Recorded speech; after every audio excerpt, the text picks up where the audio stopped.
আগেই জানিয়েছিলাম গ্রেপ্তারকৃত দুই সাংবাদিক মোজাম্মেল বাবু ও শ্যামল দত্তকে ঢাকায় গোয়েন্দা পুলিশের কার্যালয়ে আনা হয়েছে। এছাড়া রাজধানীর শ্যামলী থেকে গ্রেপ্তার করা হয়েছে সাবেক রেলমন্ত্রী নুরুল ইসলাম সুজনকে। এ নিয়ে সবশেষ খবর জানাতে মিন্টো রোডের ডিবি কার্যালয় থেকে সরাসরি যুক্ত হচ্ছেন সহকর্মী সাজিদ আরাফাত। সাজিদ, দুই সাংবাদিককে ময়মনসিংহ থেকে কখন আনা হয়েছে? এছাড়া গ্রেপ্তারকৃত সাবেক রেলমন্ত্রীকে কখন ডিবিতে আনা হবে?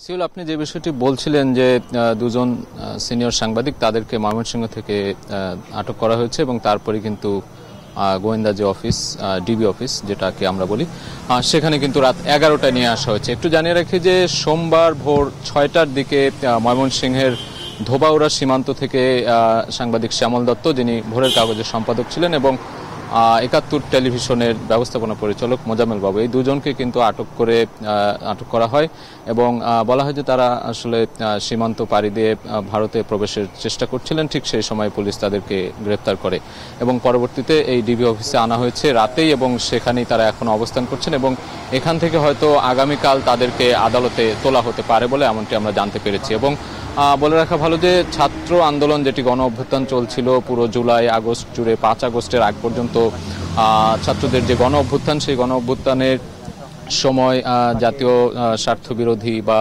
রাষ্ট্রবিরোধী অভিযোগ আনা হয় বেশ কিছু সাংবাদিকের নামে।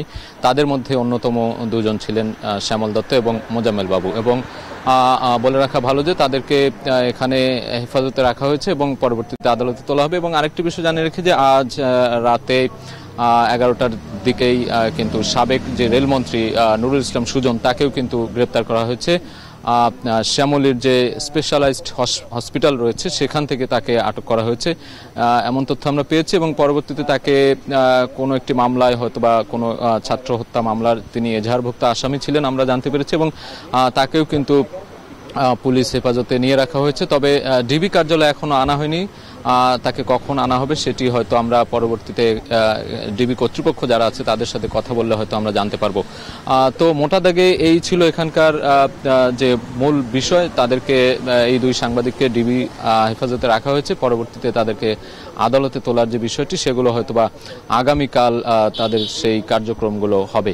এবং বলে রাখা ভালো যে এডিটর্স গিল্ড নামক একটি সংগঠনেও কিন্তু যুক্ত ছিলেন মোজাম্মেল বাবু, এবং তারা যে এই ধরনের কার্যকলাপ বা করেছিলেন ছাত্র আন্দোলনের সময়, কিন্তু তাদের বিরুদ্ধে সেই অভিযোগগুলো আনা হয়েছে। সেই অভিযোগের প্রেক্ষিতেই তারা বেশ কিছুদিন কিন্তু গা ঢাকা দিয়েছিলেন, এবং 5 আগস্ট শেখ হাসিনা সরকারের পতনের পর সাংবাদিক শ্যামল দত্ত কিন্তু ব্রাহ্মণবাড়িয়ার আখাউড়া সীমান্ত দিয়ে ভারতে পালানোর চেষ্টা করছিলেন। তখনও কিন্তু তিনি সেই যাত্রায় পুলিশের কাছে আটক হয়েছিলেন।